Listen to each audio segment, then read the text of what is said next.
Good morning दोस्तों, decision classes में आपका स्वागत है। मैं सुनील गुप्ता। आज केमिस्ट्री का दूसरा लेक्चर हमारा है। पिछले लेक्चर में आप लोगों ने जाना था कि हमारे जो मैटर हैं कितने प्रकार के होते हैं, उसमें हमने 3 बताया था। सॉलिड, लिक्विड, गैस के बारे में पूरी जानकारी हमने आपको दी थी। अब आगे चल के हम आपको बताएंगे एक स्टेट, 2 स्टेट हमारे और हैं। एक है प्लाज्मा और दूसरा हमारा स्टेट है बोस-आइंस्टीन। तो बोस-आइंस्टीन के बारे में हम आपको नहीं बताएंगे क्योंकि इसके बारे में जानने से हमको कोई मतलब नहीं है। तो प्लाज्मा के बारे में थोड़ा सा आपको बता देते हैं। प्लाज्मा स्टेट के बारे में आप लोग, क्योंकि आप लोग इंटर में पहुंच गए हैं तो प्लाज्मा के मानने में थोड़ा सा जान लीजिए आप लोग। उसके बाद में फिर हम चैप्टर शुरू करेंगे सॉलिड स्टेट आगे से। Okay student, let's begin the chapter. Fourth,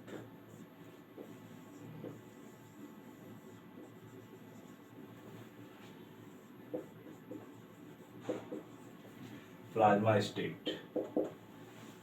जैसे हमने पिछले लेक्चर में आप लोगों को बताया था 3 स्टेट के बारे में, सॉलिड, लिक्विड, गैस। इनमें चेंज कैसे होता है थोड़ा सा प्रीवियस का कुछ बता देते हैं। जैसे मान लीजिए कोई स्टेट सॉलिड है, सॉलिड स्टेट में है, हमने क्या किया, हम इसको जो है थोड़ा सा इसको हम हीट दे दिए। सॉलिड को हमने हीट दिया। ये हीट का सिंबल होता है। अगर इसी तरह से कहीं ट्रायंगल बन गया केमिस्ट्री में, इसका मतलब हीट होता है। लेकिन अगर कहीं फिजिक्स में बन जाएगा तो इसको हम डेल्टा कहते हैं।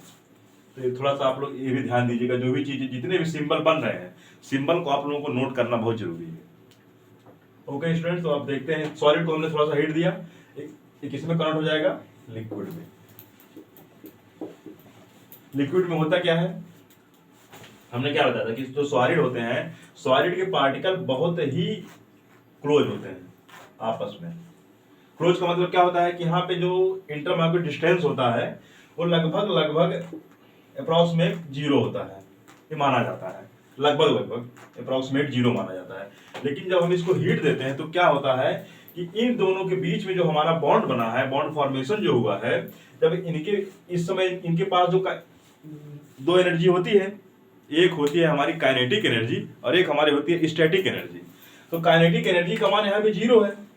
0 क्यों है? क्योंकि ये कहीं मूव नहीं कर रहा है। हमने आपको पहले बताया कि सॉलिड में जो पार्टिकल होते हैं वह मूव नहीं करते हैं, वह केवल अपने ही स्पेस पे क्या करते हैं, ऑसिलेट करते हैं। ठीक, तो रीजन यहाँ पे सेम होगा। तो जब इन पार्टिकल को, जब सॉलिड स्टेट को हम हीट देंगे, हीट का मतलब क्या होता है, हीट मतलब एनर्जी देंगे। हम जब इसको एनर्जी देंगे तो इन जो पार्टिकल है, इन दोनों पार्टिकल जो जितने भी पार्टिकल हैं, सभी पार्टिकल की काइनेटिक एनर्जी की वैल्यू इंक्रीज होगी। जब काइनेटिक एनर्जी इंक्रीज होगी तो क्या होगा, यहाँ पे इनकी स्टैटिक एनर्जी डिक्रीज होगी। इसका मतलब क्या हुआ, जब काइनेटिक एनर्जी इंक्रीज होगी तो इन दोनों के बीच में जो बॉन्ड फॉर्मेशन हुआ है, जिस भी फोर्स के कारण, जिस भी फोर्स के रीजन से ये आपस में क्लोज है, ये लोग क्लोज नहीं रहेंगे। तब क्या होगा, इन दोनों के बीच का जो बॉन्ड है वो क्या होगा, ब्रेक हो जाएगा। जब इन दोनों के बीच का बॉन्ड ब्रेक हो जाएगा तब हमारा क्या, जो पार्टिकल हमारे हैं जो क्लोज से थोड़ी से स्पेस में हो जाएंगे। और जब इनके बीच का, इन दोनों पार्टिकल के बीच का स्पेस बढ़ जाएगा तो इनके पार्टिकल क्या करेंगे, इनके पार्टिकल मूव करेंगे, इधर उधर मूव करते रहेंगे। तो उससे क्या होगा, इनका स्टेट जो है चेंज हो जाएगा, सॉलिड से लिक्विड में आ जाएगा। ठीक, जब सॉलिड से लिक्विड में आ जाएगा फिर हम आगे क्या करेंगे, फिर हम यहाँ पे इसको हीट देंगे, क्योंकि इसको हीट देना है। अब यहाँ पे तो कुछ इनका कुछ है, यहाँ पे काइनेटिक एनर्जी की वैल्यू कुछ है, यहाँ पे सभी पार्टिकल के पास काइनेटिक एनर्जी की वैल्यू यहाँ पड़ गई है। फिर हमने क्या किया, फिर हम इसको हीट दिए। और जब हम इसको हीट दिए, अब क्या होगा, यहाँ पे इसके पार्टिकल और स्पेस लेंगे, काफी स्पेस में फैल जाएंगे। और जब काफी स्पेस में फैल जाएंगे, इस स्टेट को हम लोग कहते हैं गैसियस स्टेट, गैस में कन्वर्ट हो गई।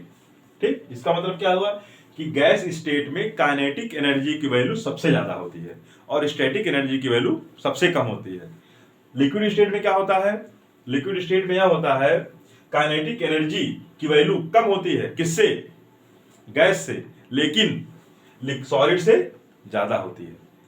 और यहाँ पे एक की वैल्यू सबसे कम होती है, एक वैल्यू कम होती है। किसकी वैल्यू कम होती है, यहाँ पर आपकी जो स्टैटिक एनर्जी है उसकी वैल्यू जो होगी वह सॉलिड से क्या होगी, सॉलिड से स्टैटिक एनर्जी की वैल्यू कम होगी इसमें। ठीक, सॉलिड से कम होगी। और सॉलिड में क्या होगा, सॉलिड में स्टैटिक एनर्जी की वैल्यू सबसे ज्यादा होगी और काइनेटिक एनर्जी की वैल्यू सबसे कम होगी, लगभग शून्य के बराबर होगा, लगभग जीरो होगा। ठीक है स्टूडेंट। उसके बाद अब हम लोग क्या करते हैं, हम लोग अब गैस स्टेट में जो है यहीं पे अब जो है हम लोग मान नहीं रहे हैं।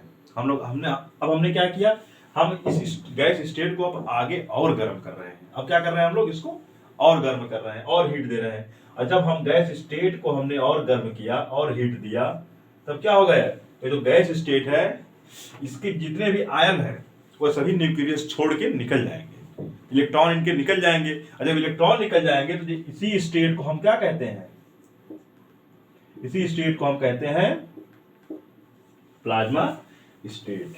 इसी स्टेट का नाम है प्लाज्मा स्टेट। अब सबसे बड़ा क्वेश्चन ये उठता है, आप लोग हमसे पूछेंगे कि सर ये बताइए क्या प्लाज्मा स्टेट हमारे इस यूनिवर्स में कहीं एग्जिस्ट करता है या फिर हमने कहीं उसको देखा या नहीं देखा है। तो हमारा इसका आंसर यह है कि हाँ, प्लाज्मा स्टेट इस धरती पे, इस ब्रह्मांड में दिखता है, तभी तो हम लोग इसके बारे में पढ़ रहे हैं। अगर दिखता नहीं तो हम लोग कैसे कहते हैं इसके बारे में।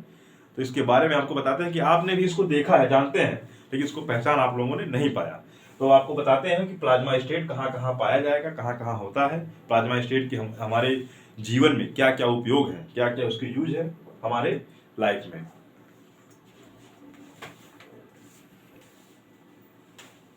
ओके स्टूडेंट्स, तो हम शुरू करते हैं हमारा प्लाज्मा स्टेट। प्लाज्मा स्टेट जैसे कि हमने हेडिंग तो यहाँ पे डाल ही दिया है, प्लाज्मा स्टेट। ये फॉर्म कैसे होता है हमने ये भी बता दिया, ठीक। लेकिन अब हम यह बताते हैं कि हमने इसको अपनी लाइफ में कहीं देखा है नहीं देखा है। जैसे आप लोग सभी जानते हैं प्लाज्मा स्टेट क्या है। प्लाज्मा स्टेट मतलब क्या होता है कि गैसेज स्टेट से जब उनके एटम से, उनके पार्टिकल से इलेक्ट्रॉन निकल जाए, वहां से मूव हो जाए, निकल जाए, तो उसी स्टेट को हम कहते हैं प्लाज्मा स्टेट। ऐसे स्टेट को हम क्या कहते हैं, प्लाज्मा स्टेट बोलते हैं। इसके बाद हम देखते हैं कि प्लाज्मा स्टेट कहाँ कहाँ है। प्लाज्मा स्टेट सूर्य पे आप चले, सन पे चले जाइए, वहां पे जितने भी हाइड्रोजन या फिर हीलियम के जो भी हमारे एलिमेंट है वो सब प्लाज्मा स्टेट में पाए जाते हैं।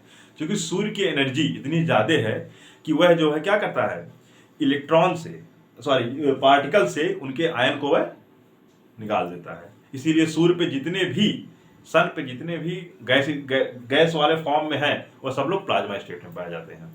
ठीक, सूर्य का तो हो गया। अब हम देखते हैं कि मतलब अगर एनर्जी जहां बहुत ज्यादा होगी, एनर्जी की वैल्यू जहां बहुत ज्यादा होगी, वहां पे सभी गैस स्टेट किसमें चेंज हो जाएंगे, प्लाज्मा स्टेट में चेंज हो जाएंगे। अब जैसे कि हम आपको बताते हैं, आपने यहाँ पे बिजली गिरते हुए जरूर देखा होगा। जो बिजली गिरती है, जब बारिश होती है तो बिजली गिरती है, सभी लोग देखे होंगे।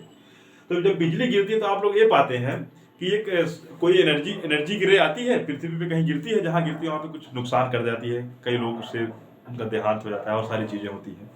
तो बिजली गिरती कैसे है, यानी कि जो हमारे वहां सूर्य से जो लाइट आ रही है वो कैसे आती है, मतलब बादल से कैसे आ रही है, उसके लिए उसके पीछे एक रीजन, और रीजन क्या है हम आपको बताते हैं। जब दो क्लाउड है इस तरह के, मान लीजिए दो क्लाउड है, ये दो क्लाउड है, क्लाउड किस स्टेट में होंगे, वहां पे ऊपर क्लाउड वहां पे चल रहा है। तो क्लाउड जब होता है, जब ये क्लाउड आपस में, दो क्लाउड है, ये दोनों क्लाउड जब आपस में, ये दोनों क्या करते हैं, फ्रिक्शन करते हैं। जब दो क्लाउड आपस में फ्रिक्शन करते हैं तो फ्रिक्शन से क्या होता है, फ्रिक्शन जब ये करेंगे आपस में तो फ्रिक्शन से यहां पे बहुत एनर्जी उत्पन्न होगी, हाई एनर्जी उत्पन्न होगी। क्या उत्पन्न होगी, हाई एनर्जी। एनर्जी मीन्स क्या हो जाएगा, एनर्जी मीन्स हीट। भाई आप ही अभी नॉर्मल रूप से आप ही अपने हाथों में इस तरह से फ्रिक्शन कीजिए तो क्या होगा, हाथों में, हाथ हमारा दोनों क्या हो जाएगा, हीट हो जाएगा, गर्म हो जाएगा। तो सेम प्रोसेस यहां होगा, सेम प्रोसेस यहां होगा। यहां पे होगा क्या कि जब ये दोनों क्लाउड बादल आपस में फ्रिक्शन करेंगे, घर्षण करेंगे, तब क्या होगा, हाई एनर्जी वहां से निकलेगी। क्लियर है, इतनी बात समझ में आई। हमने आपको बता भी दिया कि आप जो है ऐसे अपने हाथ को ऐसे, सभी लोग, जितने भी लोग अगर अपने हाथ को आप ऐसे रब करेंगे आपस में तो क्या होगा, रब करेंगे तो हमारे हाथ से एनर्जी, हीट जो है, हमारे दोनों हाथ, दोनों जो हथेली है दोनों क्या होंगे, हीट हो जाएंगे, यानी कि गर्म हो जाएंगे। तो सेम प्रोसेस यहाँ पे होता है। तो जब ये बादल आपस में टकराए, दोनों क्लाउड आपस में रब किए, फ्रिक्शन किए, तो यहाँ पे क्या हुआ, हाई एनर्जी निकली। ठीक, अब हम आपको एक चीज पता ही होगा कि इन्वायरमेंट है,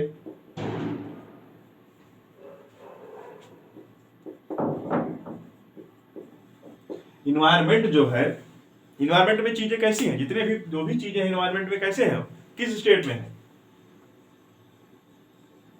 गैस में है। ठीक, इन्वायरमेंट में सारी चीजें किसमें पाई जाती हैं, गैसीय स्टेट में पाई जाती हैं, बस सबको पता है इन्वायरमेंट।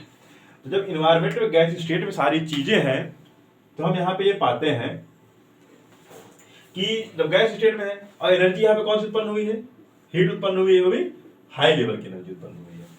ठीक, हाई लेवल की एनर्जी उत्पन्न हुई है तो होता क्या यहाँ पे है, जितने भी ये एनर्जी यहाँ पे जब उत्पन्न हुई, एनर्जी हीट रिलीज हुई, तो होता क्या है, ये सभी हीट अपने जो उनके क्लोज में होते हैं, उनके पास में जो होते हैं जितने भी गैस के पार्टिकल या गैस के एटम, उनको क्या करता है, प्लाज्मा स्टेट में प्लाज्मा स्टेट में चेंज कर देता है। ठीक, जब प्लाज्मा स्टेट में चेंज कर देता है, यहां तक बात समझ में आई कि इसने जो है सभी गैस के जितने भी पार्टिकल हैं, एटम है, उनके पास वाले सबको ये प्लाज्मा स्टेट में चेंज कर देता है। लेकिन अब आप लोग ये कहेंगे सर ये बताइए, इसने तो गैस को चेंज कर दिया प्लाज्मा स्टेट में, तो इससे बिजली गिरने वाला कॉन्सेप्ट कहां से आ गया, बिजली कैसे गिरती है? अब आपको हम बताते हैं। हमने क्या बताया कि यहाँ पे इनके जो इलेक्ट्रॉन हो जाएंगे वो क्या हो जाएंगे, इनके इलेक्ट्रॉन इनके यहाँ से निकल जाएंगे, उस एटम से, उस पार्टिकल से। जब इनके इलेक्ट्रॉन निकल जाएंगे तो निकलने का मतलब क्या होता है, निकलने का मतलब होता है कि फ्री इलेक्ट्रॉन। फ्री इलेक्ट्रॉन का कॉन्सेप्ट होता है, दो कॉन्सेप्ट इसके होते हैं। अगर कहीं भी पूरी दुनिया में अगर आप देखें कि वहां पे फ्री इलेक्ट्रॉन है, तो फ्री इलेक्ट्रॉन से दो चीज की पॉसिबिलिटी होती है। फ्री इलेक्ट्रॉन से पॉसिबिलिटी क्या क्या होती है, नंबर एक, अगर कहीं फ्री इलेक्ट्रॉन है तो वहां पे क्या होगा, फ्लो ऑफ इलेक्ट्रिक, मतलब कि विद्युत का बहना होगा, यानी कि वहां पे इलेक्ट्रिक बहेगी। तो flow of electric, flow of electric होगा वहां पे। और दूसरा क्या होगा, जो दूसरी पॉसिबिलिटी है, दूसरी पॉसिबिलिटी होगी चेंज इन कलर। क्या होगी, चेंज इन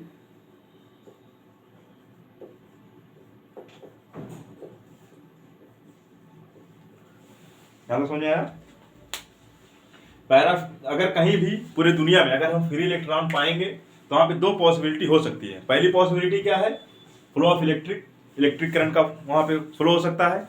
और दूसरा क्या होगा, चेंज इन कलर, मतलब कि या तो भाई विद्युत का वहां पे प्रवाह होगा, दूसरी बात, या फिर उनके रंग में परिवर्तन आएगा। दो चीजें वहां पे जरूरी है। और एक जरूरी बात हम आपको और बता दें, अगर हम आपको यहाँ पे सारी चीजें बता रहे हैं इस लेक्चर के माध्यम से, तो आपकी भी एक जिम्मेदारी बनती है कि आप लोग हम जो भी चीजें बताएं, आप लोग देखते रहिए, हमारा जो लेक्चर आप लोग देखते रहिए, लेकिन उसके साथ साथ आप लोग नोट्स भी बनाते रहिए। क्योंकि जब तक आप लोग नोट्स नहीं बनाएंगे तब तक आपको सारी चीजें आप लोग एक बार समझ जाएंगे फिर भूल जाएंगे। इसीलिए दोबारा रिवीजन करने के लिए आप लोग नोट्स भी बनाते रहिए। और नोट्स बनाने के साथ साथ आप लोग एक काम और कर दीजिए, सब्सक्राइब का बटन होगा वहीं पे, उसको दबा दीजिएगा और लाइक कमेंट भी कर दीजिएगा आप लोग। ठीक, ओके, तो हम चलते हैं आगे। ठीक, फ्री इलेक्ट्रॉन पे यहाँ पे दो पॉसिबिलिटी होती है। अब यहाँ पे आप लोग ये देखिए, यहाँ पे इलेक्ट्रॉन फ्री हो गया है। ठीक, यहाँ पे इलेक्ट्रॉन फ्री हो गया। अब होगा क्या यहाँ पे, जब यहाँ पे इलेक्ट्रॉन फ्री हुआ तो हमने क्या बताया, फ्री इलेक्ट्रॉन से क्या होते हैं, तो फ्लो ऑफ इलेक्ट्रिक हो गया, फिर दूसरा चेंज इन कलर होगा।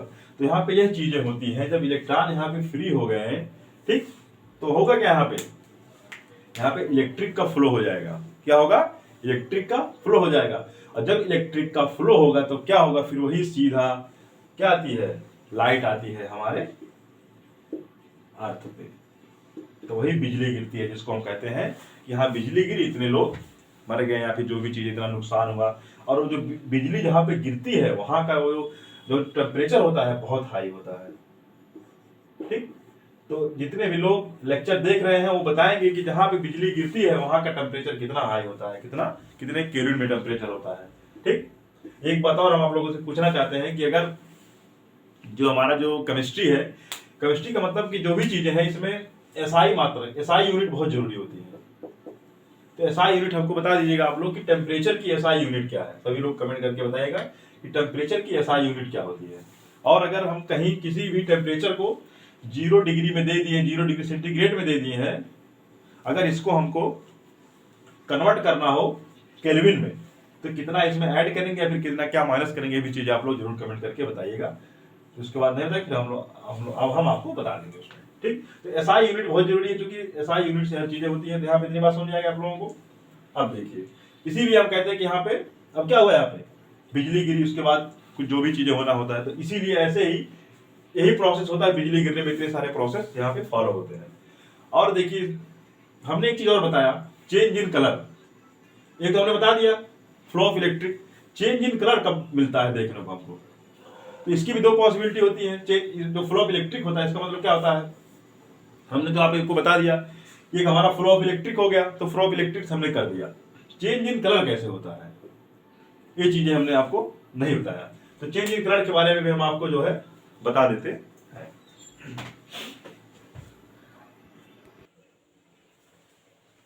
ओके, तो हमने आपको एक चीज बता दिया कि यहाँ पे फ्लो ऑफ इलेक्ट्रिक कैसे होता है, फ्लो ऑफ इलेक्ट्रिक से प्लाज्मा स्टेट कैसे बनता है। तो प्लाज्मा स्टेट दो टाइप से बनता है। एक हमने क्या बताया, एक हमने बताया कि जब फ्रिक्शन होता है, दूसरा इसमें होता है हाई वोल्टेज। हाई वोल्टेज से भी हमारा प्लाज्मा स्टेट क्रिएट होता है। कैसे क्रिएट होता है, कैसे बनता है, ये आपको बता रहे हैं। हाई वोल्ट द्वारा, हाई वोल्ट द्वारा कैसे बनता है।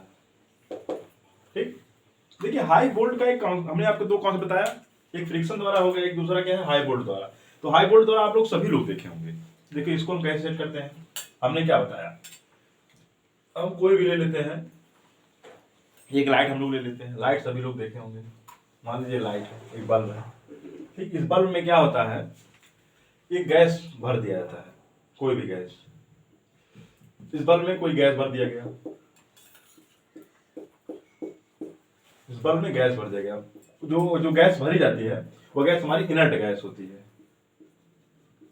इनर्ट गैस जो होता है ये पीरियोडिक टेबल के अंतिम 18वें ग्रुप में पाया जाता है। ठीक है, जो इनका 18th है, 18th पार्ट में लास्ट वाला, ये भी इसको हम जीरो ग्रुप भी बोलते हैं, जीरो ग्रुप एलिमेंट भी इसको बोला जाता है, 18th ग्रुप एलिमेंट भी बोला जाता है। ये इनर्ट होता है। इनर्ट मतलब क्या होता है, किसी से क्रिया नहीं करता है, रिएक्शन नहीं करता है। हालांकि कुछ कंडीशन में ये जो गैस होते हैं कहीं ना कहीं रिएक्शन कर लेते हैं, जैसे देना हमारा हुआ रिएक्शन कर लेता है, लेकिन वो बहुत ही ड्रास्टिक कंडीशन होती है, वहाँ के लिए आपको बहुत हाई टेम्परेचर देना पड़ता है, हाई प्रेशर देना पड़ता है, तो अलग की चीज़ें हैं। लेकिन हम आपको एक चीज़ और बता दें आप लोगों को कि हम जो पढ़ते हैं, जो भी चीज़ें हम लोग पढ़ रहे हैं, जो भी चीज़ें हम पढ़ते हैं, ऐसा हम पढ़ते हैं STP पे। किस पे पढ़ते हैं, STP पे पढ़ते हैं, या फिर इसको हम कहते हैं NTP, STP या फिर NTP।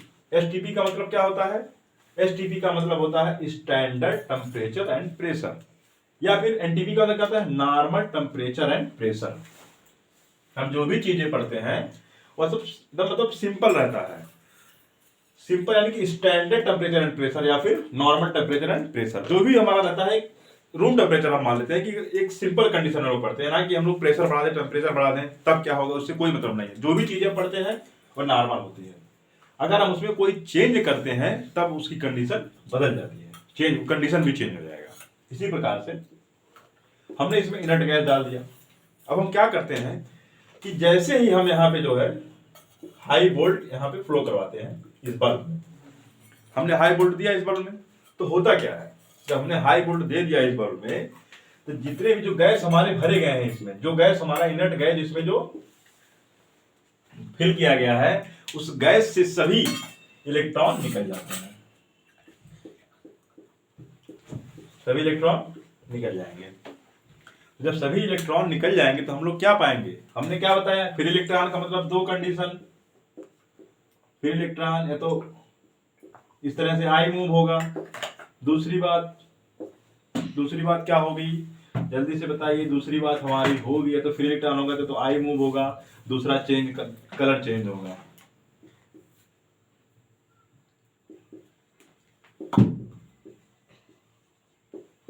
कलर चेंज होगा। ठीक, अब होगा क्या यहाँ पे, अब हम लोग जैसे ही हमने यहाँ पे आई लगाया, विद्युत धारा प्रवाहित की, हमने यहाँ पे इलेक्ट्रिक फ्लो कराया, तो जितने भी इलेक्ट्रॉन थे सभी पार्टिकल से, इनके जो गैस के पार्टिकल थे, गैस के एटम थे, वहां से हमारे इलेक्ट्रॉन निकल गए। जब जैसे ही इलेक्ट्रॉन यहाँ पे निकले, हमने बोर्ड लगाया, यहाँ पे क्या होगा, हम देखेंगे तरह तरह की हमारी जो करंट रहेगी, तरह तरह की यहाँ पे हमको कलर देखने को मिलेगा। यही हमारा है।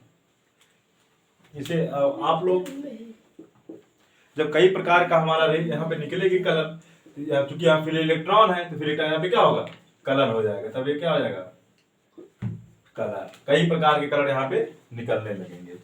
आपको मार्केट में आपने एक नाम सुना होगा, सभी लोग सुने होंगे नाम, एक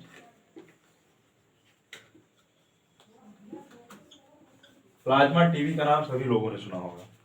तो प्लाज्मा टीवी जो होती है, नॉर्मल टीवी, जो नॉर्मल टीवी आती है उसकी कीमत 15,000 से 20,000 लगभग होती है। लेकिन जो प्लाज्मा टीवी होती है, जब प्लाज्मा नाम के पीछे लग गया तो वहां पे इसकी प्राइस जो जाती है 1 से 1.5 लाख रुपए।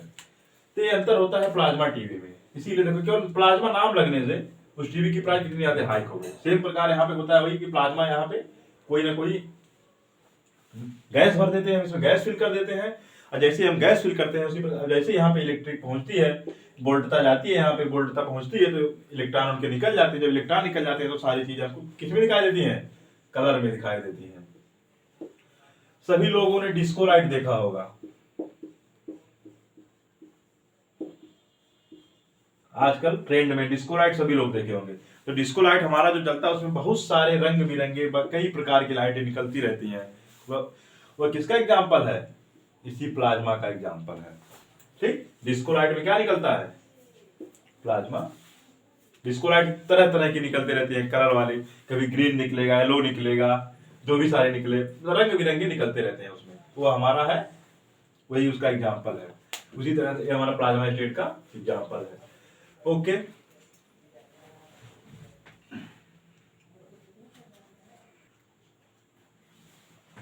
ओके स्टूडेंट, अभी तक तो हमारा चल रहा था बेसिक कॉन्सेप्ट सॉलिड के बारे में, मैटर के बारे में चल रहा था। तो चूंकि हमने 4 स्टेट के बारे में आपको बता दिया, सॉलिड, लिक्विड, गैस और प्लाज्मा स्टेट। क्योंकि आप लोग इंटर के स्टूडेंट्स हैं तो हमने सोचा कि थोड़ा आप लोगों को प्लाज्मा स्टेट के बारे में भी कुछ जानकारी दें, ताकि आप लोगों को पता चल जाए कि प्लाज्मा स्टेट क्या है, धरती पे है कि नहीं है, आप लोग देखे कि नहीं देखे। तो अब सभी लोगों को पता चल गया प्लाज्मा स्टेट से क्या क्या चीजें होती हैं, क्या क्या चीजें हमारे लाइफ में, उसको हम देखें, सभी लोग देखें कैसे कैसे उसका यूज हो रहा है।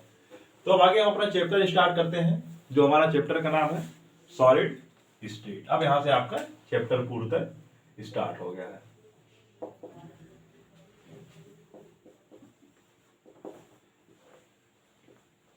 लेकिन इसका मतलब ये नहीं कि आप लोग पिछला जो हमारा लेक्चर उसको नहीं देखेंगे, उसको भी देखना जरूरी है, क्योंकि वो हमारा एकदम बेसिक कॉन्सेप्ट हमने स्टार्ट किया है, इसीलिए पिछला लेक्चर भी हमारा देखना इंपॉर्टेंट है।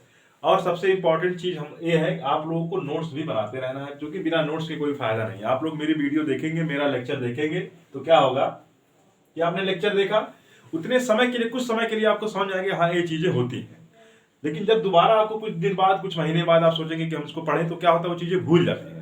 तो इससे बेहतर है कि आप लोग नोट्स भी बनाते रहें, क्योंकि जब तक आप लोग नोट्स नहीं बनाएंगे तब तक कोई फायदा नहीं होगा। तो कृपया प्लीज आप लोग नोट्स बनाएं, लाइक, कमेंट, सब्सक्राइब, शेयर, ये सब चीजें करते रहें। ये सब चीजें भी जरूरी है ताकि और भी लोगों के पास हमारी वीडियो पहुंचती रहेगी। सॉलिड स्टेट हम शुरू करते हैं। सॉलिड के बारे में तो आप लोग जान ही गए, हमने क्या बताया सॉलिड के बारे में, कि जो सॉलिड होती है इनके जो पार्टिकल होते हैं बहुत ही क्लोज होते हैं। जितने भी सॉलिड के पार्टिकल होते हैं क्या होते हैं, बहुत ही क्लोजली पैक होते हैं। हमने क्या होता है, इनके जो पार्टिकल होते हैं एकदम बहुत ही क्लोज होते हैं एक दूसरे के, ईच अदर। और इनकी डिफरेंट मास होती है, ये भी आपको बता दिए। इनका डिफरेंट शेप होता है, डिफरेंट वॉल्यूम होता है, सब कुछ इनका डिफरेंट होता है, सारी चीजें। और ये कंप्रेस नहीं होते हैं, इतनी चीजें हमने आपको बताई थी। अब हम ये देखते हैं कि सॉलिड के हमारे इतनी चीज आपको समझ आ गई। पहले इनकी प्रॉपर्टी क्या थी, इनकी पहली जो प्रॉपर्टी थी, इनकी जो पहली प्रॉपर्टी थी, इनकी क्या है, दे हैव डिफरेंट मास। ये तो हम आपको बता दिए थे, डिफरेंट मास, डिफरेंट मास इसी में लिख देते हैं, different mass, volume, shape, shape and size also. आई बात समझ में? They have definite mass, volume, shape and size also. इनके पास सभी चीजें डेफिनिट होती हैं।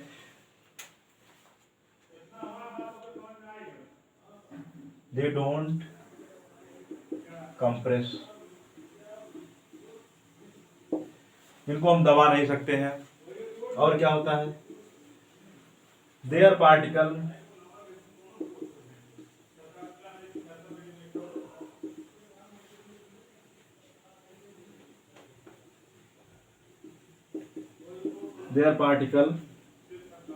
don't move, their particle don't move, they can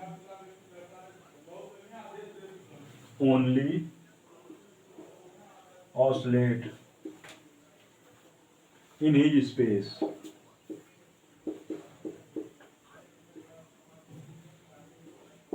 समझ में आया यहाँ तक बात है? डिफरेंट मास वॉल्यूम सब कुछ होता है। इनको हम दबा नहीं सकते, कंप्रेस नहीं कर सकते हैं। देयर पार्टिकल डोंट मूव, लेकिन वह केवल अपने ही स्थान पे ऑसिलेट करते हैं। और आपको पता होगा कि इनके अंदर जो इंटरमॉलिक्यूलर फोर्स होता है, इंट्रामॉली फोर्स, वो क्या होता है? सबसे ज्यादा होता है। और इंट्रा मॉलिक्यूलर डिस्टेंस, वो क्या होता है? सबसे लो होता है। हमने आपको पहले बताया intramolecular force high, intramolecular distance low. मतलब ये जो लगभग अप्रोक्सीमेट जीरो होता है, शून्य होता है। ठीक, ऐसे स्टेट को हम क्या कहते हैं? सॉलिड स्टेट कहते हैं। तो हमारा सॉलिड के बारे में इतनी सारी जानकारी हो गई। आप लोग इसका स्क्रीनशॉट भी ले सकते हैं, नोट्स भी बना सकते हैं, कोई दिक्कत नहीं है वीडियो पॉज करके। ठीक, अब आगे जो है, अब जो है हम शुरू करते हैं सॉलिड स्टेट के बारे में। अब देखिए सॉलिड स्टेट हमारा जो चीजें हैं, अब हम इसका क्लासिफिकेशन करते हैं। क्लासिफिकेशन माने क्या होता है? सभी लोग जानते हैं। क्लासिफिकेशन, किसी भी चीज का क्लासिफिकेशन करने से पहले हमको ये जानना पड़ेगा कि उसकी क्लासिफिकेशन का बेस क्या है, वो किस आधार पे हम उसको क्लासिफाई कर रहे हैं। मतलब क्या हुआ? जैसे हमने ये मान लिया कि भैया इस घर में 5 लड़के हैं, यानी कि 5 बॉय एंड 4 गर्ल। हमने कह दिया कि एक घर में 5 लड़के और 4 लड़की हैं। इसका मतलब क्या हुआ? यहाँ पे हमने जो क्लासिफाई हमने किया है, इसका हमारा बेस क्या है? हमारा क्लासिफाई बेस, जो बेस जेंडर क्या है? जेंडर है। किस बेस पे हमने किया है? जेंडर के बेस पे किया है। मतलब कि उनके जेंडर के बेस पे कि कौन मेल है, कौन फीमेल है। या फिर हम यह कहते हैं भैया क्लास 5 के बच्चे, क्लास 6 के बच्चे, क्लास 7 के बच्चे, सभी स्टूडेंट अलग अलग हो जाएं। तो वहां पे क्या होता है? यहाँ पे हमने कैसे क्लासिफाई किया? यहाँ पे हमारा जो बेस है वो हम किसके बेस पे किए? क्लास के बेस पे किए। या फिर हम यह कहते 50 केजी के इधर हो जाए, 60 केजी के एक तरफ हो जाए। तो यहाँ पे हमने कैसे क्लासिफाई किया? हमारा जो क्लासिफाई करने का जो बेस है वो यहाँ पे क्या हो गया? ये हमारा बेस हो गया उनके वेट के आधार पे। किसके आधार पे हो गया? वेट के आधार पे।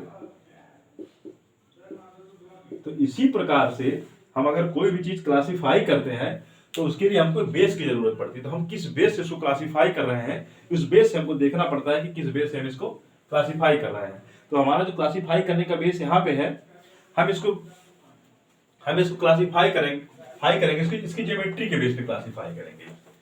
तो ज्योमेट्री के वजह से हम क्लासिफाई करते हैं। तो हमारा जो सॉलिड होता है 2 प्रकार का होता है। कितने प्रकार का होता है? 2 प्रकार का होता है। कौन कौन सा? नंबर 1 पे हमारा आता है इसको हम कहते हैं, दो प्रकार के होते हैं। नंबर 1 पे हमारा आएगा क्रिस्टलाइन सॉलिड और नंबर 2 पे हमारा आएगा एमॉर्फस सॉलिड। कितने प्रकार के हो गए सॉलिड? 2 प्रकार के हो गए। इनका बेस क्या है? हमने जिस बेस पे इसको क्लासिफाई किया वो हमारा क्या है? ज्योमेट्री।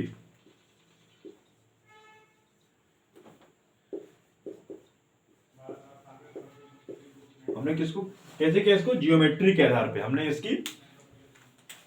इसको क्लासिफाई कितने भागों में किया? 2 टाइप में किया। एक हमारा हो गया क्रिस्टलाइन और दूसरा हमारा हो गया एमॉर्फस।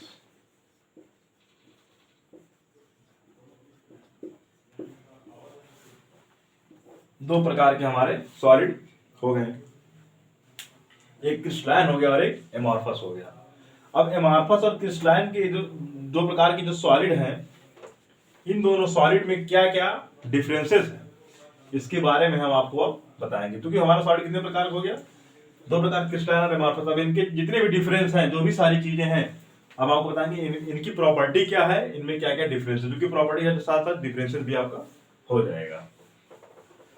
तो हम चलते हैं इनके डिफरेंसेस और प्रॉपर्टी के बारे में।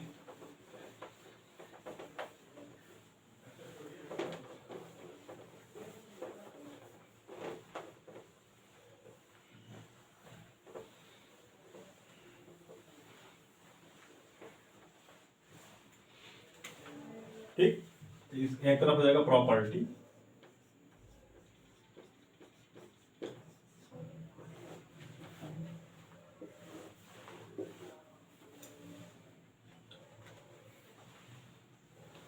और यहां पे हमारा हो जाएगा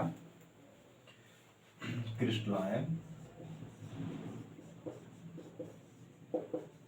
यहां पे हो जाएगा हमारा एमॉर्फस। ठीक, इनमें क्या क्या डिफरेंसेस हैं। ठीक,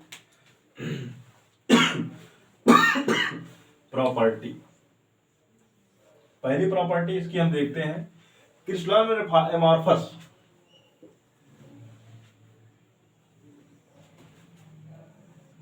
अब देखते हैं, पहले इनकी जियोमेट्री देखते हैं,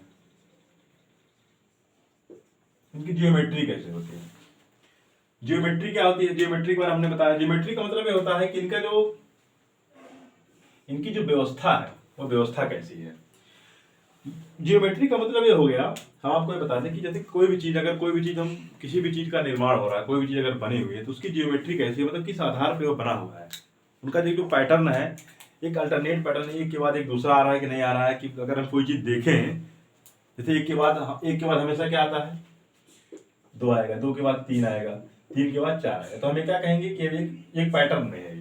या फिर 2 के बाद 4 आए, 4 के बाद 6 आए, 6 के बाद 8 है। इसी प्रकार से इस प्रकार से जो ज्योमेट्री होती है, अगर ये ज्योमेट्री एक फिक्स होनी चाहिए।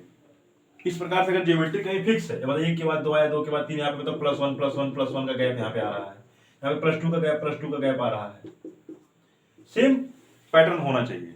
ठीक, मतलब अगर हम कोई देखें, जैसे मान लो हमने देखा यहाँ पे एक क्लोरीन है, उसका फिर एक क्लोरीन आ रहा है, फिर एक क्लोरीन, इस तरह से हो। या फिर यहाँ पे एक सोडियम हो, उसके बाद क्लोरीन हो, फिर सोडियम हो, फिर क्लोरीन हो।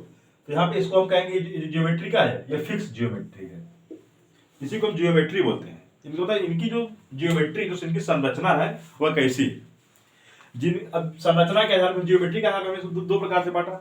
जिनकी ज्योमेट्री फिक्स होती है, मतलब कि एक के बाद यह एटम आएगा, इस एटम के बाद यह एटम आएगा, यह एटम के बाद यह एटम आएगा, उसे हम कहते हैं क्रिस्टलाइन सॉलिड। ठीक, तो क्रिस्टलाइन सॉलिड में ज्योमेट्री क्या होती है? फिक्स होती है।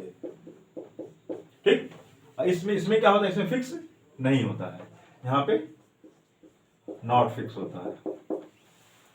आई बात समझे? यहाँ पे हम पाते हैं इसकी जो ज्योमेट्री होती है क्रिस्टलाइन की, वो फिक्स होती है, एमॉर्फस की फिक्स नहीं होती है। क्यों नहीं फिक्स होती? हमने क्या आपको बताया कि यहाँ पे इसका जो एक पोजीशन है, इनके जो जितने भी एटम है, एटम की जो अरेंजमेंट की जो पोजीशन है वह फिक्स नहीं होती है, वह चेंज होती रहती है। इसीलिए हम कहते हैं कि क्रिस्टलाइन सॉलिड में जो हमारे एटम की पोजीशन होती है, इनका जो मतलब ज्योमेट्री होता है फिक्स होता है, और इसकी ज्योमेट्री फिक्स नहीं होती है। या फिर हम आप लोगों को एग्जाम्पल के थ्रू बताते हैं कैसे इनकी फिक्स होती है, कैसे इनकी फिक्स हमारे देखो, सभी लोग स्टूडेंट हैं, सभी लोग जानते हैं क्लास में पढ़ाई कैसे होती है। अब देखो हम आपको बताते हैं कि आप लोग जब सुबह जब मॉर्निंग होता है, जब मॉर्निंग में प्रेयर होता है, तो प्रेयर में क्या होता है, प्रेयर में यह होता है कि सभी बच्चे, जो भी बच्चे रहते हैं वह सब एक क्लास के बच्चे एक लाइन में लगे रहते हैं। मॉर्निंग में सेम चीजें होती हैं। मॉर्निंग में सभी बच्चे, पूरे स्कूल के बच्चे पहले आएंगे, ग्राउंड में निकलेंगे, जब वहां पे असेंबली होती है, प्रेयर होता है। तो हालांकि कोरोना के चक्कर में तो चीजें नहीं हो रही हैं, लेकिन जब पहले होता था, प्रेयर होता था, तो प्रेयर में हम यह पाते थे कि सभी बच्चे हर एक क्लास के अलग अलग लाइन में लगते थे। जैसे कि क्लास 7 का बच्चा इधर, क्लास 6 का बच्चा इधर, 8 का, फिर 9 का, फिर 10 का, फिर 11 का, फिर 12 का। लेकिन फिर उसमें भी एक पैटर्न होता था, उसमें भी एक पैटर्न होता था।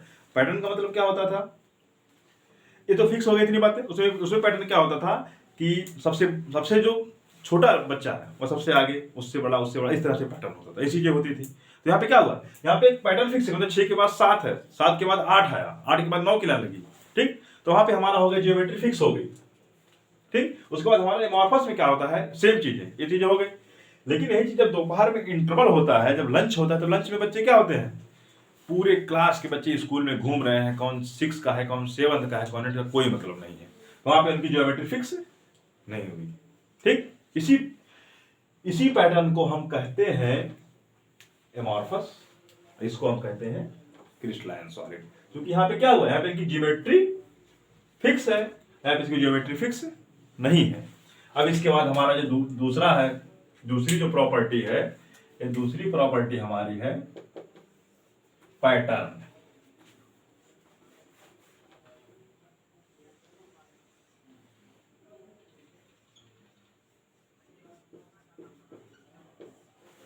पैटर्न, इनका पैटर्न कैसा है, पैटर्न माने होता है इनकी जो अरेंजमेंट इनका कैसा है, अरेंजमेंट यानी कि व्यवस्था कैसी इनकी है,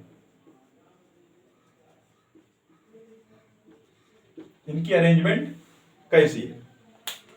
अब अरेंजमेंट में हम देखेंगे कि हमने पहले बताया कि जब सारी चीजें फिक्स हैं, यहाँ पे देखो क्रिस्टलाइन में फिक्स है, मतलब किसके बाद कौन आएगा, किसके बाद कौन नहीं आएगा। या फिर अगर जैसे मान लो हमको कोई बहुत बड़ा घर बनाना है, हमको कोई अगर बड़ा घर बनाना है, अगर घर बनाने से पहले कुछ भी जगह काम करना, अगर हम एक सारी चीजें इसे पैटर्न में रखेंगे, एक पैटर्न में रखते जाएंगे, तभी हमारी दीवार ऊंची होगी, कुछ भी होगा। लेकिन अगर हमारा कोई पैटर्न ही नहीं फिक्स रहेगा, हम जैसे छोटी चीज अगर बनाएंगे, जैसे मान लो सभी लोग जो जितने भी घर बनते हैं, सब घर एक पैटर्न में होते हैं। पैटर्न मतलब जो मिस्त्री घर बनाता है वो क्या करता है, एक वो साउथ सूत्र, उसको साउथ सूत्र बोलते हैं, और साउथ सूत्र से नापता है दीवार हमारी टेढ़ी जा रही है कि सीधी जा रही है। तो क्या करता है, पैटर्न में रखते जाता है, अच्छे अच्छे पैटर्न में उसको रखते, उसका जो अरेंजमेंट है एक के बाद एक के बाद एक के बाद ऐसे अच्छे अच्छे रखते जाता है। अगर वो इस तरह से ना रखेगा तो क्या जो हमारा घर बनेगा वह घर हमारा ज्यादा दिन तक चलेगा, फिर उसकी जो बिल्डिंग होगी, क्या बिल्डिंग ऊंची होगी, कभी नहीं होगी। इसीलिए यहाँ पे क्या होता है, इसका जो पैटर्न होता है वह लॉन्ग रेंज का होता है। किस रेंज का होता है, लॉन्ग रेंज का होता है। इनका जो पैटर्न होता है वह लॉन्ग रेंज का नहीं होता है। लॉन्ग मतलब इनके जो पार्टिकल है कहीं इधर कहीं उधर कहीं उधर फिक्स नहीं होते हैं। इनका क्या होता है, शॉर्ट रेंज का होता है। किस रेंज का होता है, शॉर्ट रेंज का। तो हमने क्या बताया, लॉन्ग रेंज का मतलब क्या है, जैसे कि इनका लॉन्ग रेंज क्यों होगा, जैसे कि मान लो इस तरह से पार्टिकल है,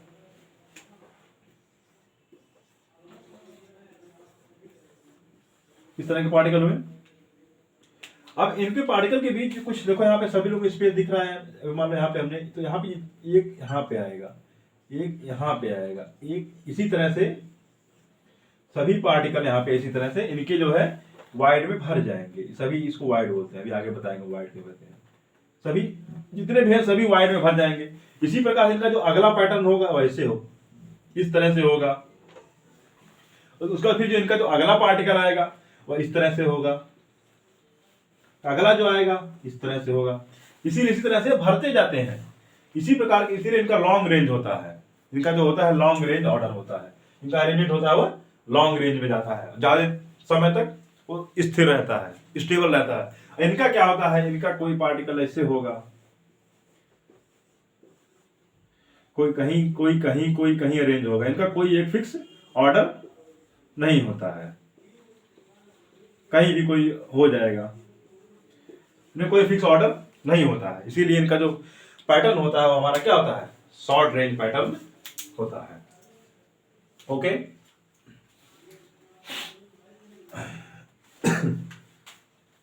दो हो गया। अब हमारा जो है तीसरा हम देखते हैं।